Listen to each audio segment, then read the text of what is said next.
Queridos amigos, queridas amigas, nossos votos cordiais de muita paz, os nossos cumprimentos, rogando a Deus e aos Espíritos bons que representam Jesus e a sua coorte nesta casa, possam nos brindar com as bênçãos de saúde, de paz, mas sobretudo de visão interior, a fim de podermos compreender os ensinamentos da mensagem sempre imortal do Evangelho em termos profundos e atuais.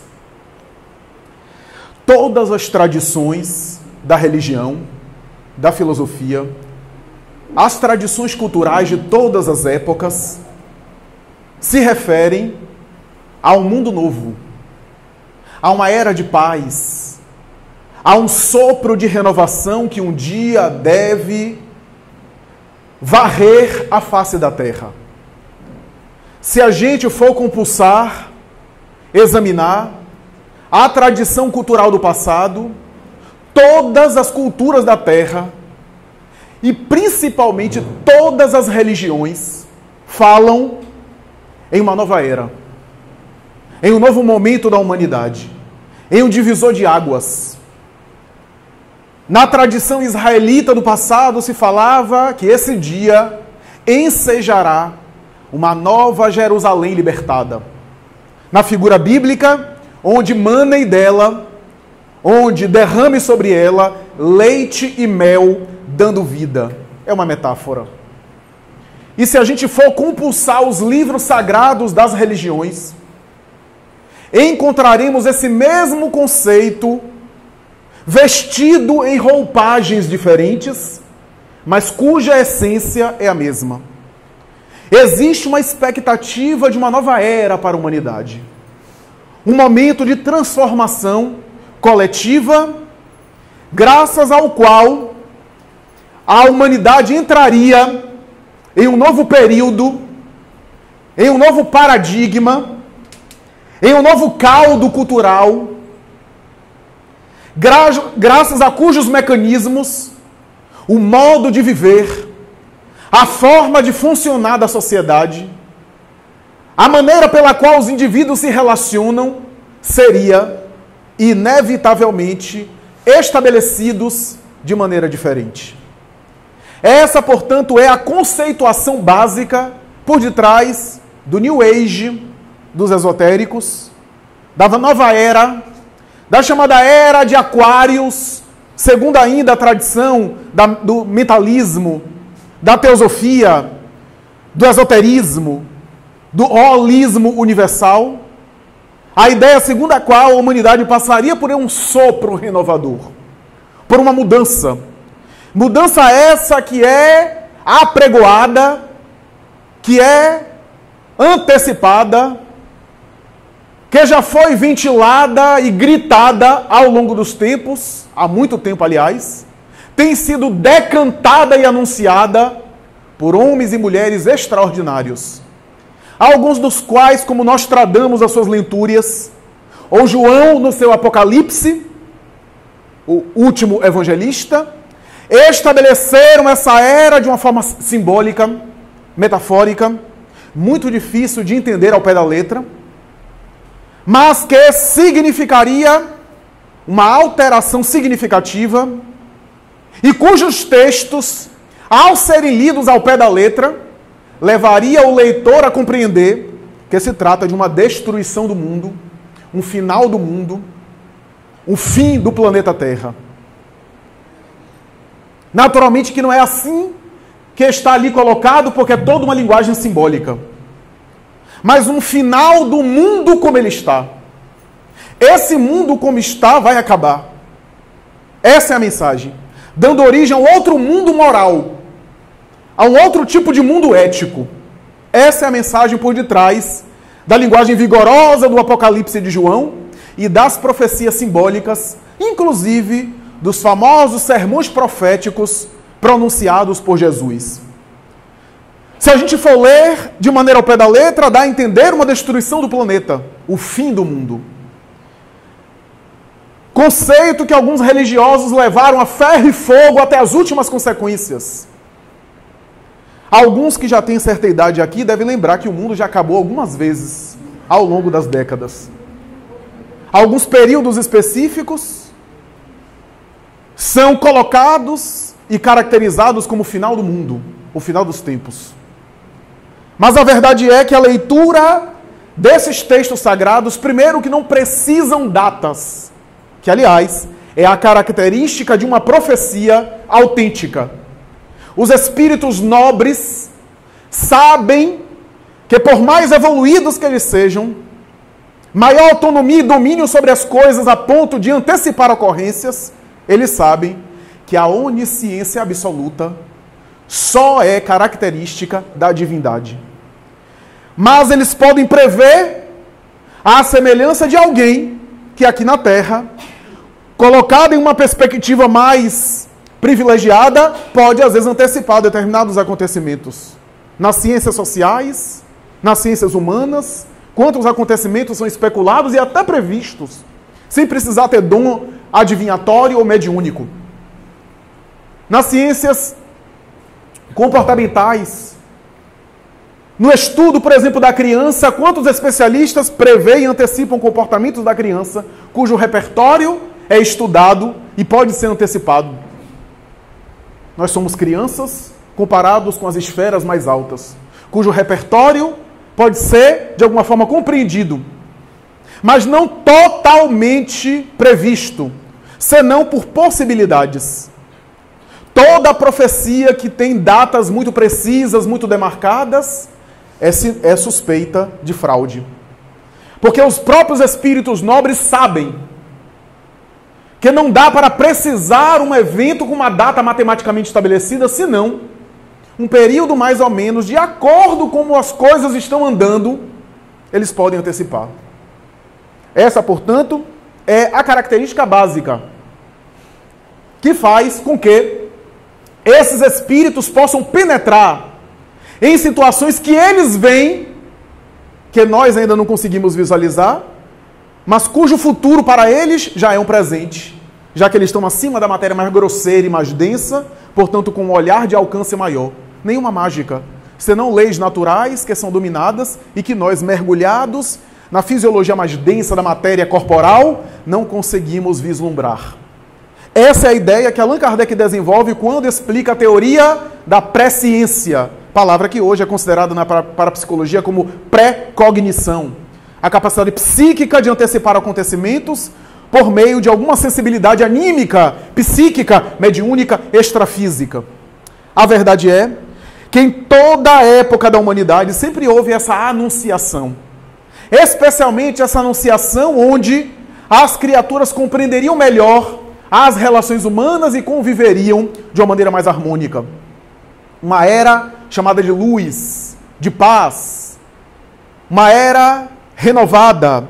Uma era após o chamado Armagedon, a luta definitiva, entre aspas, entre o bem e o mal. Essa ideia que é apregoada ao longo dos tempos. Essa renovação que é muito aguardada. E que à medida que os tempos se desenvolvem, retardando ou antecipando, claudicando, periclitando ou promovendo esse momento, a humanidade parece se avizinhar desse instante, parece respirar mais próximo e alguns mais sensíveis parecem intuir o momento clímax, ápice, que foi previsto em épocas passadas. A verdade é que quando nós lemos as páginas iluminadas da doutrina espírita, particularmente na obra A Gênese, quando Allan Kardec se debruça sobre esse tema, aliás muito difícil, não é à toa que Allan Kardec deixou para a última obra da codificação, a quinta obra do Pentateuco kardeciano, onde ele não apenas era um homem experiente de lidar com a filosofia espírita e com as reflexões que se desdobravam dos pontos básicos, mas também ele era experiente em tratar o mundo espiritual e colher as informações do mundo espiritual. A Gênese é o trabalho a respeito da origem do universo, das hipóteses do início da vida humana e também das teses difíceis e controvertidas que estão no Evangelho sob a alcunha de milagres e predições segundo o Espiritismo. Em A Gênese, portanto, é um trabalho de fôlego, que Kardec aborda essas questões mais espinhosas, que estão de maneira subliminal, tácita, sutil na Bíblia, mas que tem ali conceitos espirituais importantes, com uma linguagem rude e grosseira para o nosso tempo, uma linguagem infantil em alguns momentos, uma linguagem banal, não percebido a sua essência por muitos de nós, senão com a explicação que os espíritos dão. E um dos conceitos mais importantes que Kardec percebe, ao estudar primeiro o desenvolvimento material, biológico, orgânico da Terra, para depois, no capítulo Gênese Espiritual, falar sobre as raízes espirituais da formação material do mundo, Kardec vai dizer que o planeta Terra, como aliás todos os globos do universo, passa por ciclos e períodos específicos, que são períodos de transição. O planeta Terra, particularmente, já passou por muitos, por inúmeros períodos, onde foram períodos divisores de águas. Que esse período que se avizinha de nós é apenas mais um, mas talvez seja um dos períodos mais importantes, pelo menos no processo do hominal, no processo de desenvolvimento da criatura humana racional para as experiências emocionais mais sofisticadas do futuro, para as experiências do reino dos céus, como dizia Jesus, para as experiências que ainda nos aguardam desenvolver, nas experiências talvez que sejam após a experiência hominal, porque talvez, segundo a teoria espírita, a fase humana não seja a última fase da evolução. Talvez a humanidade seja um período específico sujeita à reencarnação. Mas não vamos entrar por esse assunto um pouco espinhoso e polêmico, para não desviarmos do tema. A verdade é que o planeta, os planetas e o nosso planeta em particular, passa por ciclos periódicos de mudança. Desde as mudanças climáticas, materiais, as mudanças sociais, as mudanças geográficas, enfim, as mudanças do ponto de vista físico e também as mudanças de mentalidade, as mudanças de visão de mundo, de percepção de mundo. E a humanidade tem avançado assim. No último capítulo de A Gênese, portanto, capítulo 28 de A Gênese, 18, nós temos ali a expressão de que Allan Kardec coloca como sendo basilar, fundamental, a respeito dos tempos que são chegados. Nesse capítulo, especialmente o item 28, agora sim, quando Allan Kardec examina as características da mudança planetária em essência, ele vai dizer que, a princípio, a humanidade passa, os planetas, o coletivo, passa por choques, por atritos. Esses atritos reverberam em mudanças, a princípio, sociais, materiais, mudanças de condição de vida, até pela dor que impulsiona o indivíduo para fomentar o progresso e para debelá-la, e com o uso da inteligência, desenvolve os recursos para evitar o processo de sofrimento. Daí surgiu a ciência de uma forma geral, daí surgiu a ciência médica e as outras ciências, para proporcionar uma vida melhor ao ser humano na Terra, do ponto de vista material. E Kardec vai dizer, a princípio, até por interesse pessoal e até por egoísmo, as necessidades materiais faziam ele buscar se desenvolver intelectualmente. A princípio, por necessidade apenas material. Lucrar, se beneficiar, gozar, evitar a dor, buscar o prazer, para depois ter necessidades morais. E por necessidades morais, buscá-las. Não apenas a benefício dele mesmo, mas, direta ou indiretamente, sendo um instrumento para o benefício coletivo, para a comunidade de um modo geral.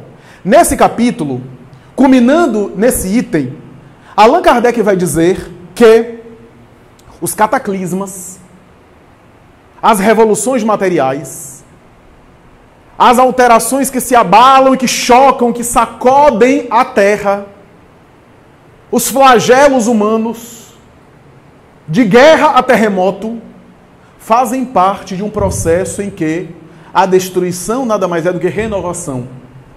Que ao olhar humano parece catástrofe, mas um olhar a longo prazo, tudo se destrói para se renovar.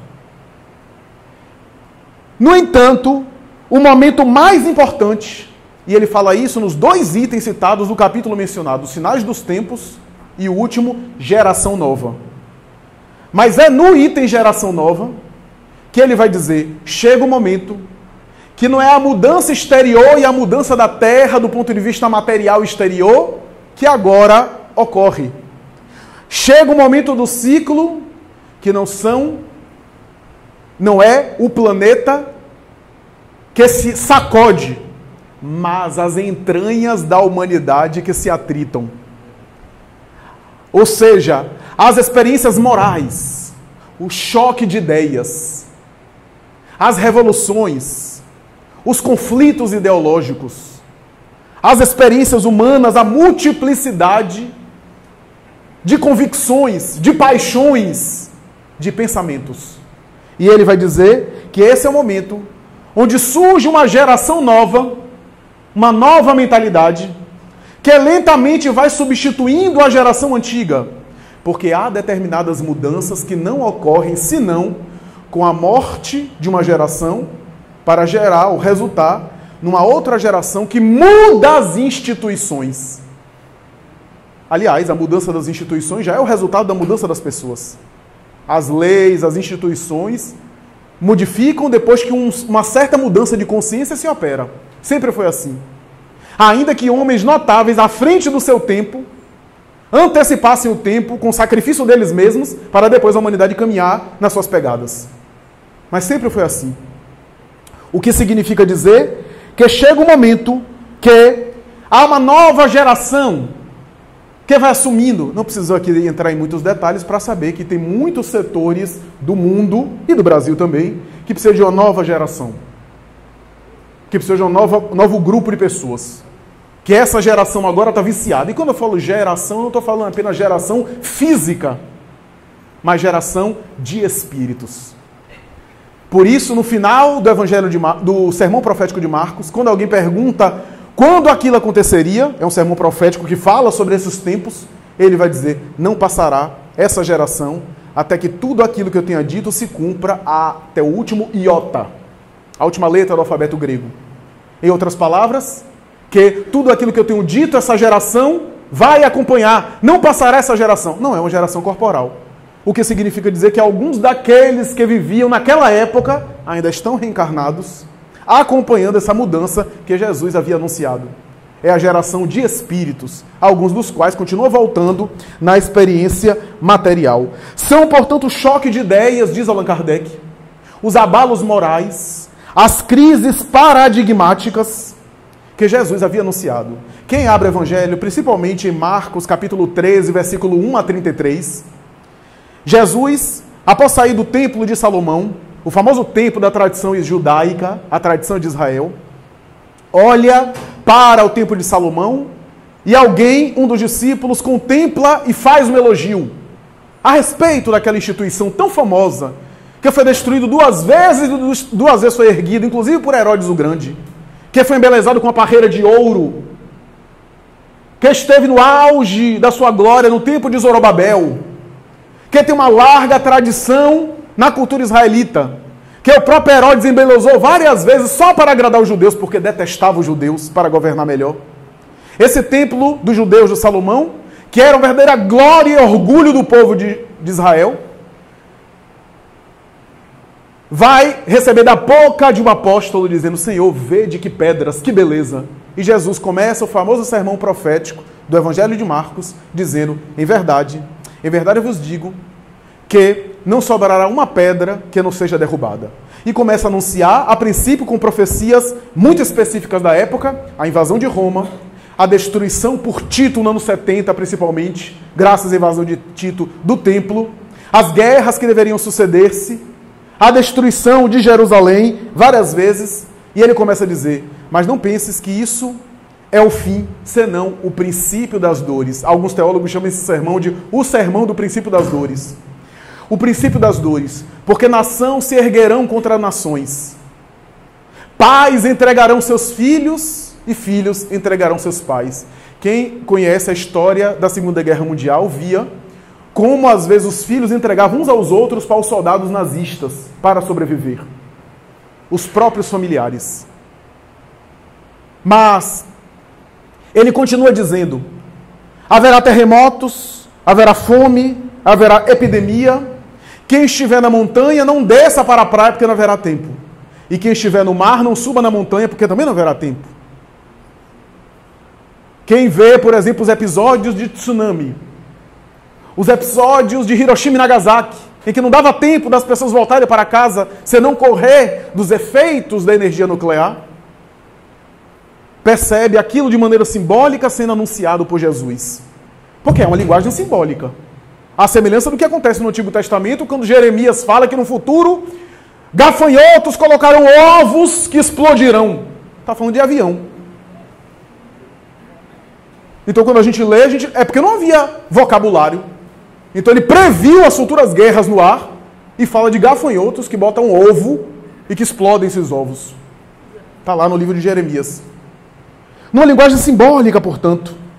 Jesus, no entanto, fala, e aí fala do princípio das dores, mas isso não é o fim. Perfeitamente ratificando o texto de Allan Kardec, que diz que os abalos físicos não são os mais importantes. Fazem parte de um processo de renovação, da psicosfera, da desencarnação de um grupo, da reencarnação de outro, do revezamento dos seres, mas isso não é mais importante. O importante é o choque de ideias, o conflito de paradigmas, que a gente está vendo hoje, nesse momento atual, em todos os setores do pensamento humano. Todos os setores do pensamento humano. Eu abri uma revista recentemente de informática e falava de crise no mundo tecnológico. De dificuldade de um consenso. Todos os setores do pensamento humano estão em crise. E a crise se caracteriza pelo seguinte: a falta de uma alternativa melhor e a insuficiência do paradigma atual para dar conta de tudo. Ou seja, a gente tem um paradigma atual que não dá conta de tudo, que está saturado, mas não tem ainda uma alternativa. É isso que caracteriza a crise. E é isso que a gente está vivendo hoje. Em todos os setores se fala numa transição, num período de transição, num período de crise, mesmo nos setores materialistas da sociedade, na cultura materialista. É impressionante isso. Jesus fala, e nesse tempo, ai das grávidas que procriam e ai dos peitos que amamentam. Os conflitos de família. Conflitos sérios. Como nós temos vivido conflitos na intimidade doméstica. Os desafios mais ingentes, na maioria das vezes, são nas relações mais próximas. A ponto de, em algumas situações, chegar ao descalabro de filhos matando pais e pais matando filhos. Como a mídia de vez em quando noticia. E assim por diante. E Jesus continua dizendo no capítulo 13 de Marcos: e ainda não será o fim, senão o começo.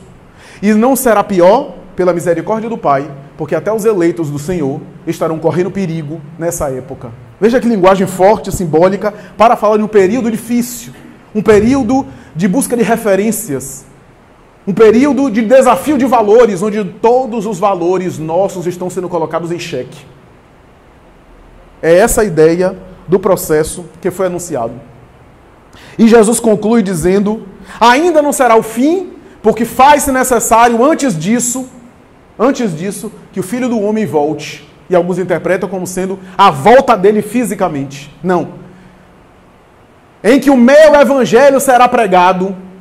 Aí a gente percebe que não é o fim do mundo. Porque se não foi o fim depois de tudo, e o evangelho dele vai ser pregado, aí que não vai ser o fim mesmo.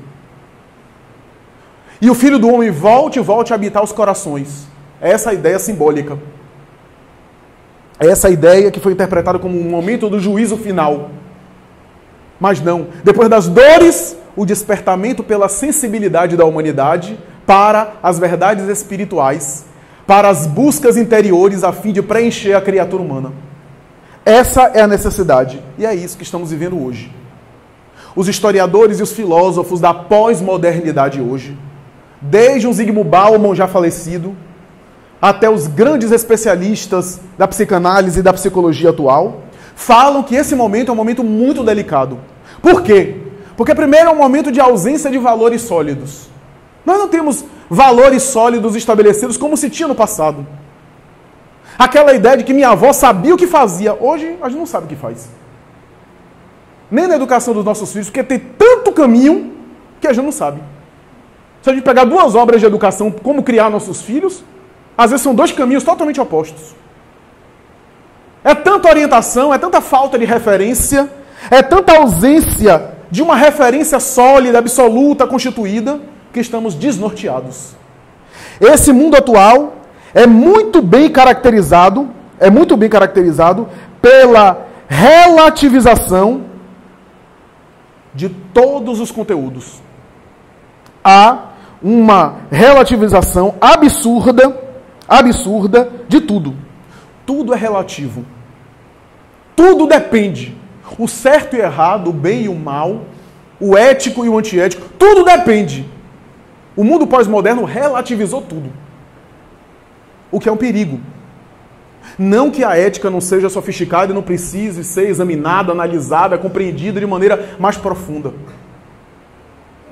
Mas a gente corre o risco de cair no sofisma, onde tudo depende do meu interesse pessoal. É ético ou não é ético de acordo com o meu prisma, de acordo com o meu enfoque. Então essa é uma ideia muito interessante, muito cara, e que merece ser aqui considerada.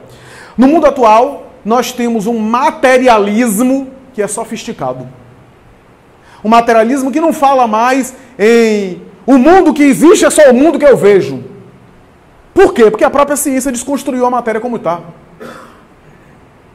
Porque a própria ciência demonstrou que as nossas percepções materiais são muito limitadas. Eu só ouço entre o infrassom e o ultrassom. E há uma camada muito maior que eu não ouço. Há uma camada do espectro luminoso que eu não vejo, muito maior, a ponto de alguns animais me enxergarem melhor do que eu. O infravermelho, o ultravioleta e tudo que está em torno disso. As próprias percepções materiais, a própria matéria como a física constrói, foi desconstruída. Para nós constatarmos um verdadeiro conjunto de energia, muito sofisticado, aliás. Então nós temos uma série de elementos que fazem com que o nosso materialismo de hoje seja um materialismo sofisticado. Um materialismo que diz o seguinte: você pode ser feliz. Um materialismo que é sedutor. Mas um materialismo que diz assim, seja feliz agora, não se importe com amanhã. É algo muito sutil, que você nem percebe que está sendo conduzido por um pensamento materialista. Não que a gente não possa gozar do bem-estar, não possa ter uma vida também prazerosa nesse mundo. Mas é uma sedução, é um apelo muito sutil para uma vida que de espiritualidade não tem nada. Uma autoajuda que é só materialista. Um gozo egoísta, que não se preocupa com o próximo, que dilacera os outros, desde que eu me satisfaça, porque o importante é eu estar bem. O problema é como é que, em que medida caracteriza eu estar bem. Eu viver bem, desde que ninguém me importune, e desde que eu possa desfrutar de todos os prazeres que a vida sensorial pode me proporcionar. Nada contra os prazeres, repitamos. Mas como isso é feito é que é o questionamento. Onde nós apelamos hoje para a ideia de que até as pessoas são objeto de consumo. Até os relacionamentos estão aí para serem usufruídos. Basta eu apertar um clique ou eu desapertar um clique. Eu tenho amizade, eu tenho namorado, eu tenho namorada, eu marco encontro, como se pedisse uma comida no iFood. É essa a ideia que nós transformamos um materialismo bem sofisticado, que não tem necessariamente compromisso com moralidade nenhuma. Porque é sedutor alguém dizer, seja feliz, aproveite a vida para ser feliz. Ora, quem é que não quer? A frase está certa, mas por detrás disso tem um raciocínio que é profundamente material, freudiano, exclusivamente da libido. E aqui quando eu uso libido, eu estou usando libido no sentido freudiano. Não apenas a libido no sentido do sexo, mas libido no sentido da sensorialidade. Então, nós vivemos esse mundo. Um mundo de contradições. Um mundo que nunca houve tanta comunicação. Nós temos um poder de comunicação. Eu falava isso em uma casa irmã hoje de manhã, em um seminário. Nós temos um poder de comunicação extraordinário. Porque numa palma de uma mão, com um aparelho desse, a gente pode penetrar no mundo inteiro. A gente tem acesso ao mundo inteiro. Eu não sou dessa época não, mas eu ouvi falar que, no passado, as pessoas consultavam Barça. Ia para a biblioteca para consultar a enciclopédia. Hoje eu entro em qualquer biblioteca do mundo, todas virtuais. Eu hoje não tenho dúvida que eu tenho um acervo de livros, no meu leitor de livro aqui, mais do que o que Santo Agostinho tinha, um dos maiores intelectuais do mundo da sua época. Santo Agostinho não tinha na sua época o conjunto de títulos que eu tenho hoje num leitor de livro, de e-book. Eu não tenho a inteligência dele, mas a quantidade de informação e de conhecimento eu tenho mais do que ele, eu não tenho dúvida. Então eu tenho hoje um acesso, uma quantidade de informação, um poder de comunicação que, a rigor, a previsão e a expectativa seria diminuir as distâncias, porque hoje eu posso me conectar e posso buscar na internet e encontrar amigo de infância lá na internet que eu nunca mais vi. Estamos conectados. É só eu ficar vasculhando o amigo do amigo do amigo do amigo e daqui a pouco eu encontro ele ou ela. Mas, curiosamente, nunca houve tanta solidão. Isso que é interessante. Nunca houve tanta comunicação, tanta conexão e nunca houve tanta solidão. Tanto individualismo. Não foi a tecnologia que deixou a gente individualista, a gente já era. Só potencializou. Só potencializou. Porque antes, o que a gente tinha que fazer de maneira individualista demorava um tempo. Hoje, apenas com um clique. Hoje, apenas com uma mensagem de áudio. Como eu contei hoje de manhã. Antes a gente propalava uma fofoca, até a fofoca tomar corpo, demorava um pouco, né? Alguém tinha que viajar para o interior, aí voltava, você soube o que fulano fez lá, e aí, agora a gente joga no grupo de WhatsApp. Nunca houve tanta inteligência, tanta gente capaz, tanta gente habilidosa. Falava isso, inclusive, sobre os jovens. Jovens capazes, talvez não haja outra geração como a atual, em que talvez pela primeira vez há jovens que sabem mais do que nós, os adultos. Ou os mais velhos. Nunca houve isso, porque sempre houve o mais velho que tem mais escolaridade, mais caminho acadêmico, tem um acervo de cultura, um repertório intelectual maior. Hoje é possível um jovem ter mais cultura e mais inteligência do que um idoso. Não tem necessariamente a experiência. Tanta habilidade, tanta inteligência, mas é a geração com menos foco, mais dispersa. É o momento de falta de foco, de falta de disciplina, em que eu quero ser um grande pianista, mas não quero estudar música. Quero pegar só de ouvido. Não existe isso. Mesmo nos mais talentosos virtuosos. Então, é um mundo que a gente vê esses paradoxos. Esses paradoxos, essas contradições. Como o New York Times, certa vez, noticiou, algo que eu achei muito interessante, um mendigo que morreu na rua, congelado no inverno, e nos pertences dele tinha um livro que ele estava escrevendo, um bloco de anotações que ele estava escrevendo para publicar um livro, e o livro era sobre como solucionar o problema financeiro dos Estados Unidos. Quer dizer, a criatura não deu conta do próprio problema econômico, morreu na miséria, e estava pensando como solucionar o problema financeiro do país. Esse é o mundo que a gente vive. Esse é o paradigma em que a gente vive. Um conflito entre teoria e prática. uma dificuldade de associação entre teoria e prática. Nunca houve tanto discurso e também prática sobre o bem, sobre o respeito ao meio ambiente, sobre ecologia, sobre respeito às minorias, respeito às diferenças, respeito pela vida. Nunca houve tanta prática em prol de uma saúde física, de uma boa alimentação. Estamos na época da alimentação. Estamos na época que a gente lê o rótulo dos ingredientes para ver se tem goma xantana, se tem estabilizante de ácido cítrico, se o suco é natural mesmo ou é só a polpa, a água e alguns estabilizantes e conservantes. Nunca houve tanta preocupação e nunca houve tanta toxicomania. Nunca houve tanto suicídio. Nunca houve tanta depressão. Nunca houve tanta violência. Que mundo de contradição é esse que a gente está vivendo? Que mundo de contrastes é esse?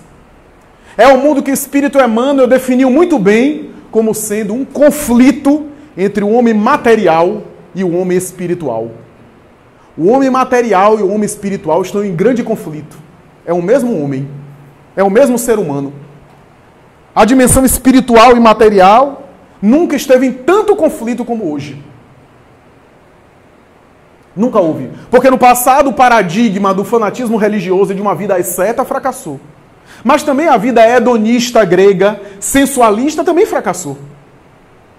E a gente não tem outro paradigma que consiga ter uma vida equilibrada, sem alienação, sabendo se conduzir no mundo, mas não vivendo apenas para o mundo físico e atendendo às necessidades da alma humana. Na obra Caminho da Luz, psicografia por Chico Xavier, obra que faz uma alusão claramente à obra Gênese de Kardec, que trata de um dos temas mais importantes que Kardec abordou, que é o tema do exílio espiritual. Vai dizer Allan Kardec em A Gênese que o planeta também tem relações com outros planetas em termos de migração e emigração espiritual, onde os espíritos podem reencarnar em planos ou pousos diferentes. Espíritos com atmosfera, com repertório diferente, vêm de outra dimensão e reencarnam aqui para nos ensinar alguma coisa. Espíritos cuja cultura, cujo paradigma é diferente, passam por antissociais, gênio, maluco, misantropo, porque não pertenciam à psicosfera da Terra, trazendo arte, trazendo beleza, trazendo espiritualidade, trazendo filosofia. E ao mesmo tempo existe também emigrações de espíritos. Aliás, é outro tema que aparece na tradição antiga. A ideia da queda, do exílio, de alguém que perdeu o paraíso e caiu no inferno. Está presente na obra O Paraíso Perdido, de Milton. Está presente no arquétipo da queda do anjo, de Lúcifer, que foi castigado por Deus, o anjo mau que desceu aos infernos. É um símbolo que está na metáfora de Adão e Eva, que foram expulsos do paraíso. E se a gente for também ler a tradição sagrada de todos os povos, tem esse tema da queda, do exílio.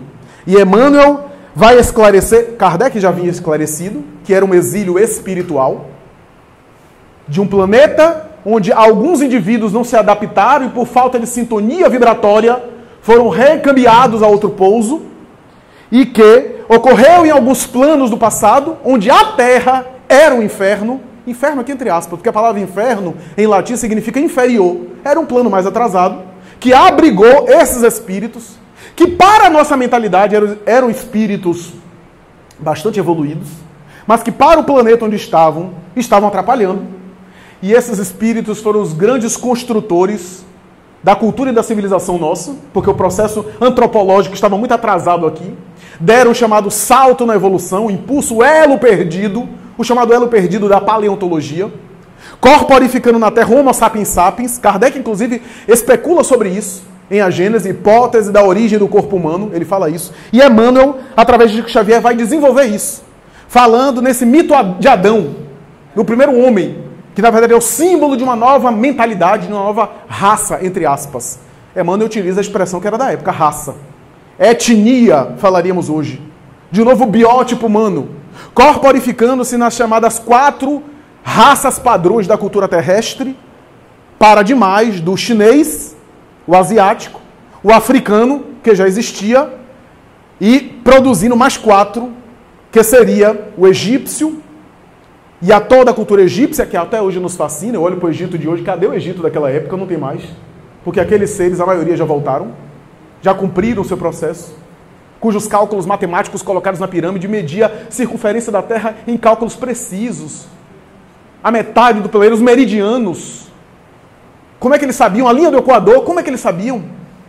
Cálculos extraordinários. Os hinduístas, os hindus, com a sua floração e o seu oxigênio de espiritualidade, de interiorização, que está presente no Vedanta, no Bhagavad Gita e assim por diante.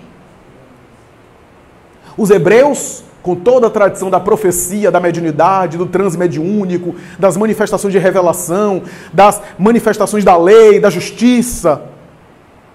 E os arianos, que seriam aqueles que formaram a família indo-europeia, nas palavras ipsiliteris de Emmanuel, isso é, o mundo ocidental materialista, porque esses traziam ainda a concepção de fazer um paraíso espiritual na Terra.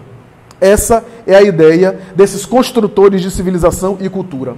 Aqui para nós, a opinião pessoal. Eu não tenho dúvida que Emmanuel é um capelino, é um exilado. O autor espiritual da obra é um degradado. Porque para ele ter tanta autoridade de falar tudo aquilo, é porque ele conhece na pele o que é aquilo. Ele era um exilado. E por isso ele tinha autoridade. Passou por essas culturas. Desde o Antigo Egito, a mais tarde a tradição hebraica, e assim por diante. Passando por Roma, como nós sabemos.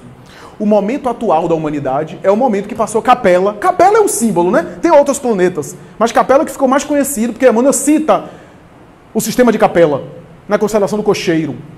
Mas não apenas Capella. Onde alguns milhões vieram para cá e se tornaram referências para nós até hoje.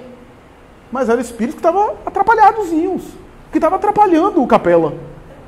É o que acontece aqui hoje. Alguns espíritos que estão aqui hoje estão tendo a última chance. Então, quando você vê, por exemplo, o terrorista do Estado Islâmico colocando tripé, GoPro, a prova d'água dentro d'água e filmando os assassinatos, afogando as pessoas, filmando em 4K e depois colocando na internet, esses seres não vão ter oportunidade de continuar reencarnando aqui por falta de identificação ética, por ficarem descontextualizados e por amor a eles, a fim de protegê-los e ao mesmo tempo não atrapalhar o progresso do coletivo, esses indivíduos serão recaminhados a planetas atrasados. E esses indivíduos reencarnando em planetas atrasados serão guias espirituais, serão gurus, serão referências, serão verdadeiros exemplos, porque levarão a tecnologia, a cultura e também o nível de moralidade que eles têm, que para nós é selvagem, mas para um planeta atrasado, naquela experiência do troglodita para o hominal, é um negócio muito sofisticado.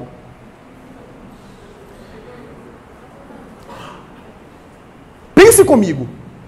Os grandes sábios capelinos que vieram aqui eram pessoas grandes, inteligentes, matemáticos, filósofos, sensíveis em parte, em alguns aspectos, e em outros aspectos apaixonados com seus vícios, né? Que apregoavam guerra, que pegaram em armas.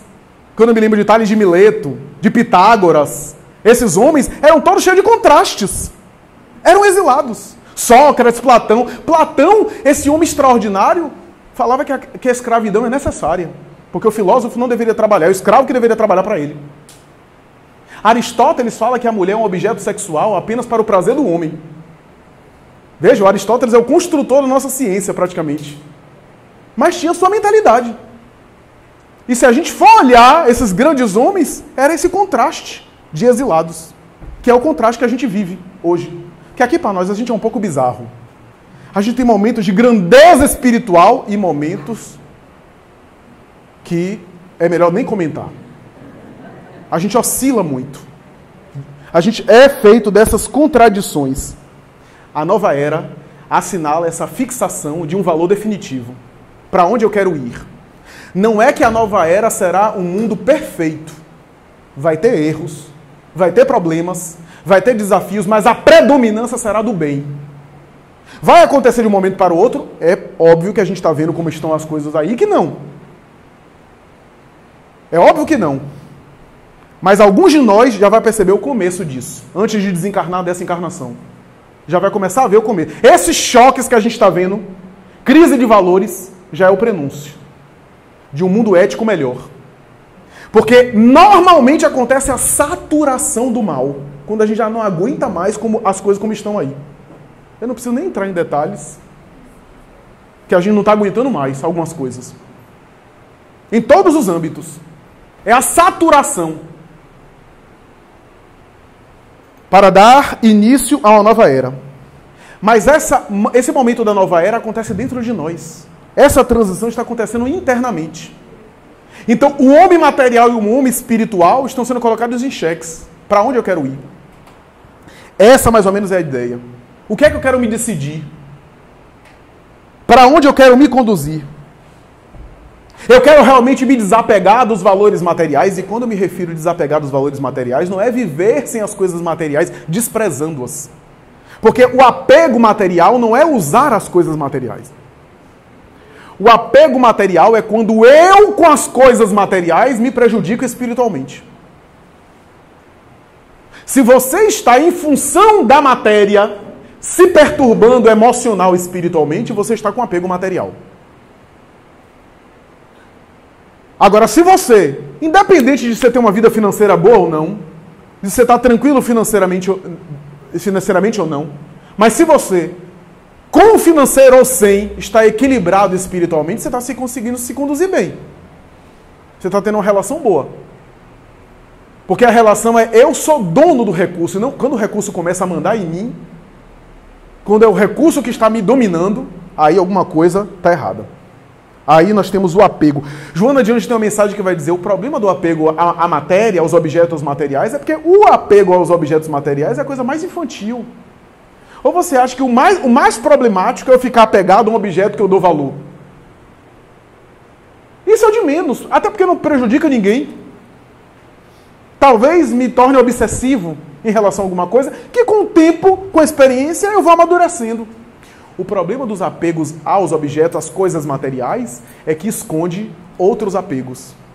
Apegos mais profundos, que são apegos às paixões. Paixões essas que geram apego aos objetos materiais. Por isso que Joana de Anjos vai dizer que a questão é se desapegar das paixões. Se para isso você precisa treinar o desapego ao material, que o faça. Para se desapegar a coisas mais enraizadas, que são as paixões. As paixões morais. Então, meus amigos, a ideia da transição, da mudança do planeta, passa por isso. Passa por essa experiência que foi muito bem desenhada na obra Há 2000 anos. A obra Há 2000 anos, Psicografia do Espírito Emmanuel, por Chico Xavier, tem um momento que passa despercebido, porque o romance é muito bonito, é muito rico, é lindo o romance. É a experiência do fracasso do próprio autor espiritual na condição de senador de Roma. Mas tem um momento da obra, que é logo no início da obra, que é o símbolo da transição da nova era. É o momento onde ele tem um sonho, ele sai do corpo, é levado a uma esfera sideral, e lá ele vê os magistrados, não era o Ministério Público do Brasil, nem os magistrados do Brasil, viu? Não é o STF do Brasil, são outros magistrados. Os magistrados espirituais que tinham os processos das suas encarnações nas mãos. Sim, porque a gente tem. Se o mundo material é uma cópia imperfeita do mundo espiritual, a gente tem GPS e tem ficha lá. Não sei como é que é o Serasa do SPC, mas, enfim, depois a gente sabe como é que é isso. O que eu sei é que tem processos lá a nosso respeito. Se a gente, eu não sei, mas a maioria de nós não tem maturidade para folhear 2 páginas. Porque quando a gente vê 2 encarnações, a gente já se perturba e tem que ser medicado. Por isso que quando a gente vê a obra de André Luiz, a gente vê a pessoa tendo acesso à última, a mais recente, e diz: não, peraí. Porque já começa a ficar pirado. Aí para. Toma um benzodiazepínico, alguma coisa assim para relaxar. Né? Por quê? Porque começa a se perturbar. Porque à medida que o espírito amadurece, que ele tem condição de assimilar mais, de absorver mais. E Públio Lentulus, senador de Roma, sai do corpo, orgulhoso, profundamente contaminado com a política viciada de Roma, com a cultura machista e dominadora de Roma, sai do corpo, é levado a esses juízes, comparece a um tribunal onde os magistrados evoluídos, superiores, têm os seus processos nas mãos. E começa a falar sobre a sua existência, dizendo dos seus erros, do quanto ele tem caído e recaído. E ali, ele que tinha um quadro pintado de Públio Lentulus Sura, que era o seu próprio bisavô, ele constata naquele momento que ele era o próprio bisavô reencarnado. Públio Lentulus Sura participou de acontecimentos muito importantes da tradição romana, especialmente uma revolução, na qual, ao conquistar e vencer determinada batalha, ele cegava com um bidente os indivíduos. Para não ter o trabalho de cegar com o olho cegado com outro olho, ele elaborou um bidente que ele cegava de uma vez os 2 olhos das suas vítimas. Assassinou por questões políticas vários dos seus adversários. E ali algumas das suas vítimas compareciam ao tribunal. Veja que a audiência no além é um negócio... Não precisa de grampear, né? Conversa de áudio.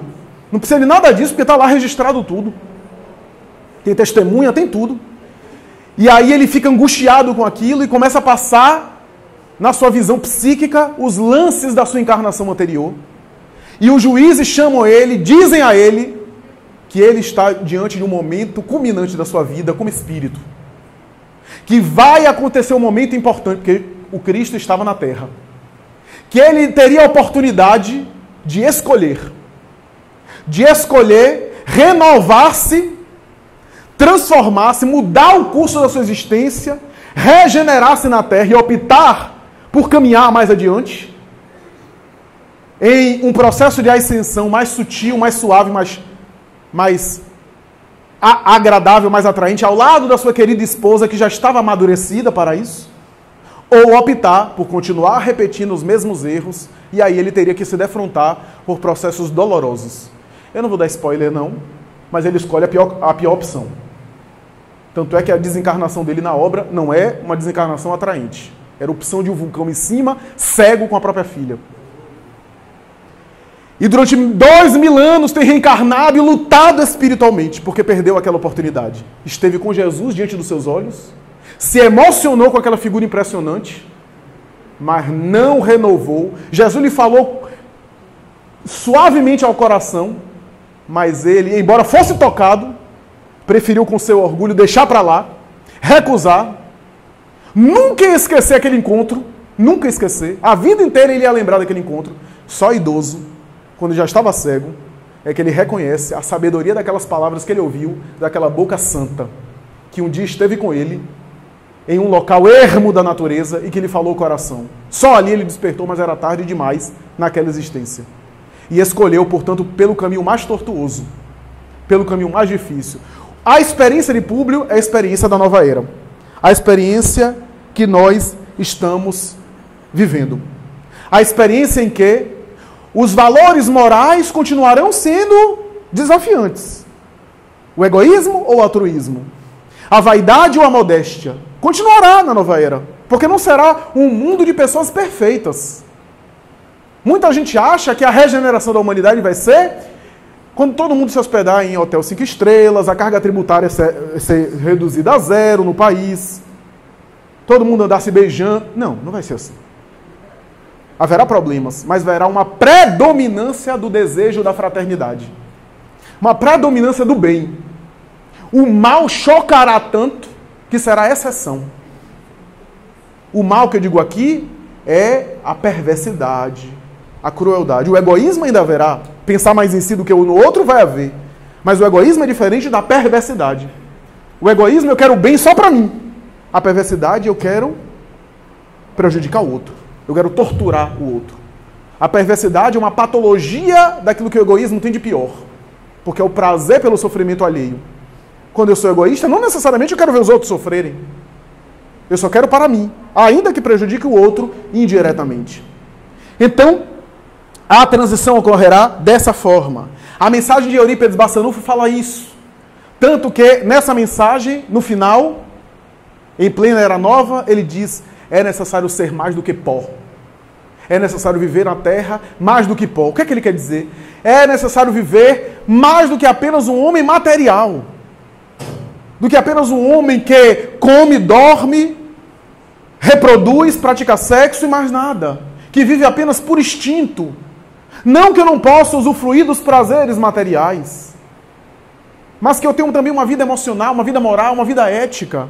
Que eu tenho que desenvolver também esses valores, Porque são esses valores que vão me deixar numa vida espiritual mais atraente, que vão despertar em mim uma sensibilidade para prazeres ainda não lobrigados, não usufruídos. A vida espiritual é uma vida psíquica. É uma vida que há uma sutil diferença, como eu contei num caso de Bezerra de Menezes hoje pela manhã. Bezerra de Menezes conversava com um obsessor que manifestou-se na Federação Espírita Brasileira através do médium Frederico Júnior. E o obsessor, muito inteligente aliás, disse assim: doutor Bezerra, eu não sei porque você veio com essa conversa para cá. Não sei porque esse papo para cima de mim, porque nós somos iguais. Eu examino vocês, vocês têm defeito em vaidade, vocês têm orgulho, têm ciúme, vocês se melindram fácil, nós também. Então qual é a diferença? Nós somos iguais. E o doutor Bezerra, inspirado, vai dizer: você tem toda a razão. Nós somos muito semelhantes. É por isso que Deus nos coloca para ajudarmos uns aos outros. Porque se tivessem anjos aqui ajudando você, seria tão distante de você que você não se identificaria com os anjos. Mas quando é uma criatura igual a você, ajudando você a sair de onde você está, há uma identificação maior. Porque Deus ajuda a criatura através de outra criatura. Ademais, meu amigo, os anjos têm trabalhos muito mais sofisticados do que esse que a gente está fazendo aqui. Mas eu quero dizer que há uma sutil diferença entre mim e você. Qual é a diferença? A diferença é a seguinte: eu tenho vaidade, eu tenho ciúme, eu tenho melindre, eu tenho presunção, eu tenho arrogância, você também tem. A diferença é que eu estou trabalhando para sair disso. E você está alimentando e se comprazendo nisso. Essa é uma sutil diferença que faz toda a diferença. O que significa dizer que a nova era vai ser no desejo da criatura se melhorar. Se você está se melhorando, ainda que caia, ainda que se equivoque, ainda que erre, está no caminho certo. O problema é errar sem querer se melhorar. Se você está errando e não está nem aí com nada, aí tem algum problema. Mas se você está servindo no bem e de vez em quando você está caindo, está no caminho correto. Até fixar plenamente a sua plenitude que te aguarda e superar os hábitos arraigados na nossa ancestralidade, dos atavismos mais primários da evolução, que ainda predominam de maneira vigorosa dentro de nós. Chegará um dia que a gente não vai, uma vez por semana, dia de domingo, chegar aqui para aplicar paz, para fazer palestra, ou chegar aqui uma vez no dia, na semana, no centro espírita para servir ao bem, porque a nossa vida será um ato de serviço. Essa é a vida dos espíritos nobres. Eles não têm um dia específico para trabalhar no bem, porque a vida deles, onde eles estão, irradia o bem. Eles já conquistaram dentro deles o sentimento superior, então toda a vida deles é um ato de serviço ao próximo. Não tem um momento de parar para orar, ainda que faça. Momentos de silêncio maior, para concentrar-se no alto. Porque a vida deles já é um ato de oração. Um serviço ao próximo. O bem, a conexão em alta esfera. Então é isso que nos espera em era nova. Em uma era diferente. Em um paradigma mais auspicioso, mais alvissareiro. Um paradigma mais atraente na humanidade. Os desafios não serão tão grosseiros como aconteceu no passado. Mal de Hansen que dizimava populações. Tuberculose que matava cidades inteiras. Peste como a peste bubônica que saiu dizimando cidades todas. Doenças físicas grosseiras que apodreciam criaturas ainda vivas. Não serão esses processos, mas serão processos da alma. A dor moral, o dilema ético, a crise de consciência, a depressão, a ansiedade, a inquietação, os transtornos que estamos vivendo, os desafios são sinais dos dilemas da alma, do trabalho interior que estamos fazendo para desenvolver a futura sensibilidade, para desenvolver sentimentos de intuição, sentimentos mais acentuados, sentimentos de afeto. É na experiência, mesmo na experiência dolorosa, que muitas vezes nós despertamos para o significado do verdadeiro amor. Eu antes não achava isso. Para concluir, eu antes não achava que o Espiritismo me brindava e me iluminava tanto a consciência, que me encantava tanto a parte filosófica e a parte espiritual da doutrina, que para mim me iluminava de tal forma que eu compreendia o Espiritismo como um grande chamado de renovação, de iluminação, e que é. Mas hoje eu percebo que há aspectos do Espiritismo sensíveis, há aspectos do Espiritismo profundo, que somente a gente entende e o que é melhor. Somente a gente sente quando a gente tiver sofrido, pelo menos um pouquinho. Quando a gente tiver padecido algumas coisas. Porque amar, como diz o poeta popular, é também sofrer. Porque quando a gente ama junto, a gente também se compadece. É uma espécie de sofrimento. Por isso que Madre Teresa de Calcutá dizia que ela amava até doer. Porque o amor aqui não é um amor masoquista.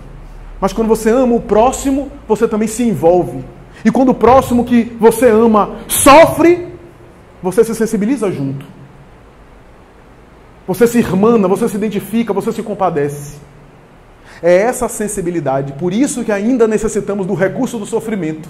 Para nos despertar para o amor, para o afeto, para a compaixão profunda que está dormindo ainda dentro da maioria de nós. Muito obrigado, muita paz.